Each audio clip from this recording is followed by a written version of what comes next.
మనలో చాలామంది ప్రతిరోజు హనుమాన్ చాలీసా చదువుతూ ఉంటారు. అయినా కూడా వారి మనసులో భయం, ఇంట్లో అశాంతి ఎందుకు తగ్గడం లేదో అని ఎప్పుడైనా ఆలోచించారా? ఎందుకంటే ఇది మహాశక్తివంతమైన మంత్రం. దీనిని కేవలం ఒక సాధారణమైన పద్యంలాగా ఏదో రైలు బండి పరుగెత్తినట్లు చదువుతున్నారు. తప్పు మీ భక్తిలో లేదు, మీరు పఠించే విధానంలో ఉంది. ఈ వీడియోలో మనం హనుమాన్ చాలీసాను శ్వాసతో అనుసంధానించినప్పుడు మీ శరీరంలో మరియు మీ మనస్సులో జరిగే వాస్తవమైన మార్పు గురించి తెలుసుకోబోతున్నాం. ఇది అర్థమైతే మీ ఆలోచన విధానం పూర్తిగా మారిపోతుంది. ముందుగా ఒక విషయాన్ని స్పష్టంగా తెలుసుకోండి. దేవుడికి భయపడి పూజ చేయడం మానేయండి. మంగళవారం హనుమాన్ చాలీసా చదవకపోతే హనుమంతుడికి కోపం వస్తుందని, శనివారం గుడికి వెళ్ళకపోతే దేవుడు శపిస్తాడని భయపడుతూ ఉంటారు. కానీ భగవంతుడు దయామయుడు, ఆయన ఎవరిని శిక్షించడు. ఈ నియమాలన్నీ మనలో క్రమశిక్షణ పెంచడానికి, మన మనసును ఒకే చోట నిలపడానికి మాత్రమే. తులసీదాసు గారు హనుమాన్ చాలీసాను రాసినప్పుడు ప్రతి అక్షరాన్ని తన శ్వాసతో, తన ప్రాణశక్తితో ముడిపెట్టారు. కానీ మనం హనుమాన్ చాలీసాను కేవలం 2 నిమిషాల్లోనే చదివి పక్కన పడేస్తున్నాం. మంత్రం పుస్తకంలోని అక్షరంలో ఉండదు, దాన్ని ఉచ్చరించే మీ ప్రాణవాయులో ఉంటుంది. వేగంగా చదివితే పుణ్యం రాదు సరికదా, మీ సమయం వృధా అవుతుంది. నిశ్శబ్దమే అసలైన శక్తి. ఆడవారు హనుమాన్ చాలీసాను చదవకూడదు అనేది ఈ సమాజంలో ఉన్న అతిపెద్ద అబద్ధం. పూర్వకాలంలో పరాయి రాజుల దండయాత్రల వల్ల మహిళల భద్రత కోసం వారిని ఇళ్లకే పరిమితం చేశారు. అప్పట్లో మగవారు శారీరక దారుఢ్యం కోసం వ్యాయామశాలల్లో హనుమంతుడిని ఆరాధించేవారు. ఆ కఠినమైన పరిస్థితుల వల్ల ఆడవారు అక్కడికి వెళ్ళడం తగ్గింది. అంతే తప్ప హనుమంతుడు బ్రహ్మచారి కాబట్టి ఆడవారు పూజించకూడదు అనడంలో ఎలాంటి వాస్తవం లేదు. ఆయన అందరికీ రక్షకుడు. బాహ్య నియమాల కంటే అంతరంగంలో ఉండే పవిత్రతకే ఆయన ప్రాధాన్యత ఇస్తాడు. ఎవరైనా ఎప్పుడైనా ఏ పరిస్థితుల్లో ఉన్నా కూడా హనుమంతుడిని శరణు కోరవచ్చు. మీ ఇంట్లో మీ పిల్లలు మీ మాట వినడం లేదా? మీరు వాళ్ళ మీద అరుస్తున్నారా? అది ఆపండి. రావణాసురుడు చనిపోయాడని మీరు అనుకుంటున్నారు, కానీ వాడు చావలేదు. 10 తలల రావణుడు భౌతికంగా అంతమయ్యాడు, కానీ కామం, క్రోధం, లోభం, అహంకారం అనే రూపాల్లో ఆ అదృశ్య రావణుడు మన మధ్య బతుకుతున్నాడు. సమాజంలో జరుగుతున్న దారుణాలకు, విడిపోతున్న కుటుంబాలకు కారణం ఈ అదృశ్య శత్రువే. ఈ యుగంలో ఆ శత్రువును ఎదుర్కోవడానికి సాక్షాత్తు శ్రీరాముడు ఆ హనుమంతుడిని ఈ భూమిపైనే కాపలా ఉంచాడు. మరి ఆ అదృశ్య శత్రువును అనగా మీ మనసులోని అశాంతిని ఎలా జయించాలి? ఇక్కడే అసలైన సాధన దాగి ఉంది. గుంపులో అరుస్తూ చదవడం మానేసి కళ్ళు మూసుకొని ఏకాంతంగా కూర్చోండి. మీ పిల్లలు చెప్పిన మాట వినాలంటే మీ శ్వాసను మీ నాభి దగ్గర నిలిపి విద్యావాన్ గుణి అతి చాతుర్ అనే వాక్యంను ధ్యానం చేయండి. మీ నుండి వెలువడే పాజిటివ్ వైబ్రేషన్స్ వాతావరణాన్ని మార్చి మీ పిల్లల మనసును కుదుటపరుస్తాయి. అకారణమైన భయం మిమ్మల్ని పీడిస్తూ ఉంటే మీ గుండె మీద ధ్యాస ఉంచి జై జై జై హనుమాన్ గోసాయి అని జపించండి.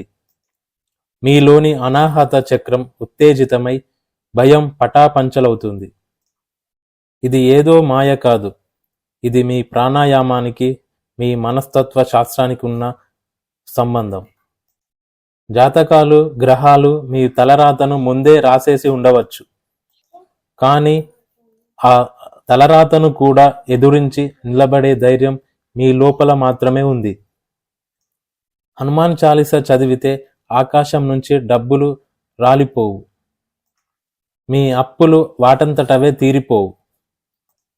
కానీ ఆ సమస్యలను ఎదుర్కొని నిలబడే ఒక మొండి ధైర్యం, సరైన నిర్ణయాలు తీసుకునే వివేకం మీలో ఉద్భవిస్తాయి. మనిషి అంటే కేవలం కంటికి కనిపించే దేహం కాదు, లోపల కనిపించని మనస్సు, దాన్ని నడిపించే ఆత్మ ఉంటాయి. ఈ హనుమాన్ చాలీసా పఠనం మీ మనస్సును నిలకడగా ఉంచి మీ ఆత్మకు అపారమైన బలాన్ని ఇస్తుంది. బయట ప్రపంచంలో మీరు ఎంత గెలిచినా లోపల ప్రశాంతత లేకపోతే ఆ జీవితం వ్యర్థం. దేవుడిని కష్టాలు తీర్చమని అడగకండి, ఆ కష్టాలను తట్టుకునే మానసిక బలాన్ని ఇవ్వమని అడగండి. గతంలో జరిగిన అవమానాలు, ఇతరులు చేసిన మోసాలు, వీటన్నిటి గురించి ఆలోచించి బాధపడకండి. ఎందుకంటే గతం ఒక కాలిపోయిన బూడిద లాంటిది, అందులో వెతికితే ఏమీ దొరకదు. సంకట కటై మిటై సబు పీరా అంటే మీ మనసులోని వ్యర్థమైన ఆలోచనల సంఖ్యలను తెంచేయమని అర్థం. నాసై రోగ హరై సబు పీరా అని చదివితే గుడ్డిగా మీ రోగాలు మాయమైపోతాయని కాదు.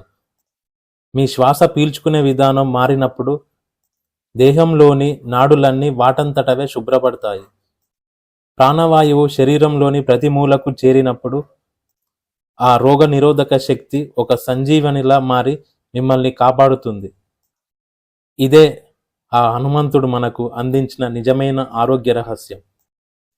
ఉద్యోగం రాలేదని, వ్యాపారంలో నష్టాలు వచ్చాయని మనమందరం కుంగిపోతూ ఉంటాం. కానీ మన బుద్ధి మందగించినప్పుడు, మనలో ఆత్మవిశ్వాసం సన్నగిల్లినప్పుడు అసలైన ఓటమి మొదలవుతుంది. బలబుద్ధి విద్యాదేహు మోహి అని ఎందుకు చదువుతాం? మనకు కావాల్సింది భౌతిక బలం కాదు, క్లిష్ట పరిస్థితులను తట్టుకొని నిలబడే మానసిక బలం. ఆ బలం మీ అంతరంగం నుంచే పుట్టాలి. హనుమాన్ చాలీసా ధ్యానం మీ మెదడును కమ్మేసిన భయపు పొరలను చీల్చి ఆ ధైర్యాన్ని బయటకు తీస్తుంది. అప్పుడు అపజయాలు కూడా మీ ముందు తలవంచుతాయి.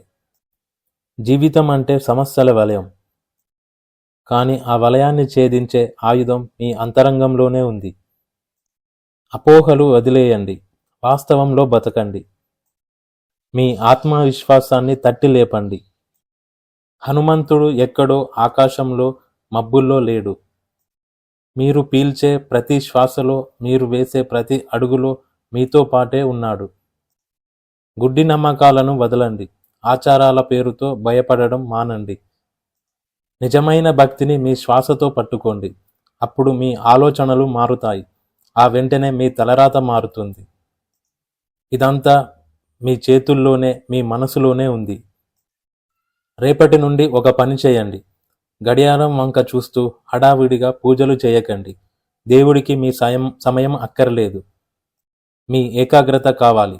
10 నిమిషాలు ప్రశాంతంగా కూర్చోండి, కళ్ళు మూసుకోండి. మీరు పీల్చే గాలిపై ధ్యాస పెట్టండి. హనుమాన్ చాలీసాలోని ఒక్కొక్క లైన్ని అర్థం చేసుకుంటూ చదవండి. మీ శ్వాస, మీ మనస్సు, ఆ మంత్రం, ఈ 3 ఏకమైనప్పుడు మీలో పుట్టే శక్తి మిమ్మల్ని కొత్త మనిషిగా మారుస్తుంది. ఈ సత్యాన్ని గ్రహించి మేల్కొనండి. మరోసారి గుండె నిండా ప్రశాంతంగా ఊపిరి పీల్చుకొని గర్వంగా చెప్పండి, జై శ్రీరామ్, జై బజరంగబలి, జై హనుమాన్.